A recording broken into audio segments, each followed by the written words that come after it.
The doing now? run out heard around the world. Keep talking. What's happening? There was an incident in the previous test. So right now the third test is about to finish. Yeah. The second test, Johnny Bairstow from England was batting. Yeah. And I can't remember who. It might have been Cameron Green who was bowling, and then Alex Carey's the Australian wicketkeeper, right? So Cameron Green bowls the ball. It's a bouncer, and it goes to the keeper. It's the last ball of the over, I believe, and I think. So during cricket, we're like, it's last ball over. Good. Okay, I'm going to go to my partner, talk to him, and stuff down the crease. Johnny Bairstow, like, it goes behind him, and then he's like, okay, all right, I'm going to go and talk to my partner. The Australian wicketkeeper decided to throw it to the stumps. Yep. So usually what happens is the ball, once the wicketkeeper gets the ball, then that means the ball's dead. Okay. It's like, then it's not in play anymore. Like, you can't do anything. You can't get anyone out anymore after that. But because of the fact that the wicketkeeper just chucked it, and then the batter, Bairstow, thought it was the end of the over, because I think he first must have seen the umpire take his first step walking away, indicating that the ball's dead. So then he started walking to his partner, and then he gets run out, and then Australians are appealing saying that's out. Yep. And then they the umpire's like, wait, what? And then they think about it, they're like, actually, technically that is out. Yeah. So this caused a big sort of debate and real anger from the England fans that. But technically it was out. Technically it was out. Yeah. But this brings into the whole thing, the whole debate about the spirit of cricket, right? Because cricket is played in a way like it's meant to be a gentleman's sport, and you're meant to really like the fact that the batter wasn't trying to get any advantage. It was, I think, and there's been instances where teams have called this sort of thing the appeal back and sort of said, look, he wasn't trying to get an advantage.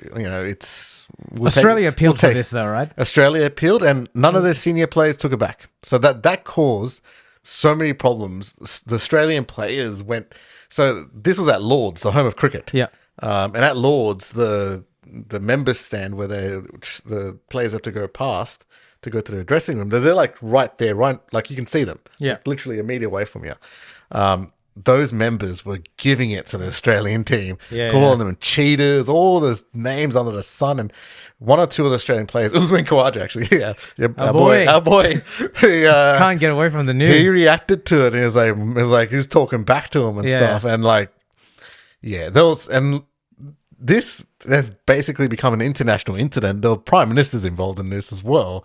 Which Prime Minister? Oh, Rishi Sunak, our boy over there. Too. And Albert, friend of the podcast. Return my tweets. This has become an international incident. And they're like talking about, oh, mate, you really should have, Rishi, mate. you really should have caught back the appeal. And then Albo's going, oh, nah, you should learn to play cricket.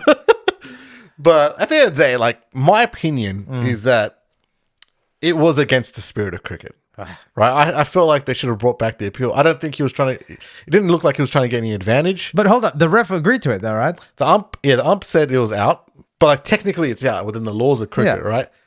But because of the fact that and there was similar incidents before where it's been. Did Australia win that game off the back of that? Was that like a pivotal? Yeah. It was pivotal. So, and then the problem is Australia has a history of this, right?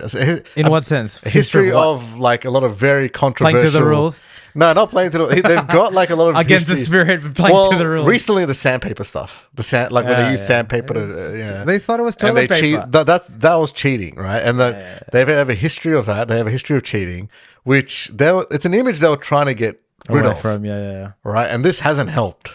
Their board, it would be pissed off because they've been trying to since that incident, that sandpaper incident, 2018 or 19. They've been trying real hard to change the image of Australian cricket. This has just brought back a lot of those a lot of people are angry about this a lot, and there's some people that think just get over it, let's move on. It's something that happened in a game, but it's carried on into this test match. There's a lot of feeling now amongst the players. They're really even the English players, right? The English players, and then they're really pissed. And the coach of the England team's like, yeah, it doesn't feel like we're going to get a beer with the Aussie team after this. Not for a while, at least. So there is like the good thing is it makes for entertaining, of course, sport. In that. Isn't that what it's all about? Yeah.